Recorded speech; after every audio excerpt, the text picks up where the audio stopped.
അപ്പോഴാണ് വളരെ സ്പെഷ്യലായിട്ടുള്ള ഒരു കാര്യം ഓർമ്മ വന്നത്. അത് നിങ്ങളെ കാണിക്കാം എന്ന് വെച്ചു. ഞാൻ പറഞ്ഞു വരുന്നത് മഞ്ചാടിക്കുരുവിനെ കുറിച്ചാണ്. എൻ്റെ പുസ്തകം വായിക്കുമ്പോൾ ഒരുപാട് ഓർമ്മകളിലൂടെ കടന്നു പോകുന്നു എന്നൊക്കെ എനിക്ക് ഫീഡ്ബാക്ക് കിട്ടാറുണ്ട്. ഓർമ്മകൾ ഒരിക്കലും മരിക്കുന്നില്ല, അത് നമ്മളെ എപ്പോഴും തേടി വന്നുകൊണ്ടേയിരിക്കും. എന്നേരം തുഴഞ്ഞ് എന്ന എൻ്റെ പുസ്തകം ഓർമ്മകളിലൂടെയുള്ള ഒരു സഞ്ചാരമാണ്. നമ്മൾ മഞ്ചാടിക്കുരു സൂക്ഷിച്ചു വെക്കുന്നത് പോലെ സൂക്ഷിച്ചു വെക്കേണ്ടതാണ് ഓർമ്മകളും.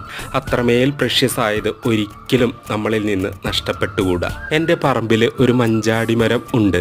അതിൽ കുറച്ച് മഞ്ചാടിക്കുരുക്കൾ ഒരു രസത്തിന് സൂക്ഷിച്ചു വെച്ചതാണ് ഈ കാണുന്നത്. വീഡിയോ എടുത്തപ്പോൾ കുറച്ച് മഞ്ചാടിക്കുരുക്കൾ താഴെ പോയി, എങ്കിലും പെട്ടെന്ന് തന്നെ അത് പെറുക്കിയെടുത്തു. വീഡിയോ ഒക്കെ എടുത്തു കഴിഞ്ഞപ്പോൾ സ്വസ്ഥമായിട്ട് ക്യാമറയെ ഒന്ന് നോക്കുകയാണ്.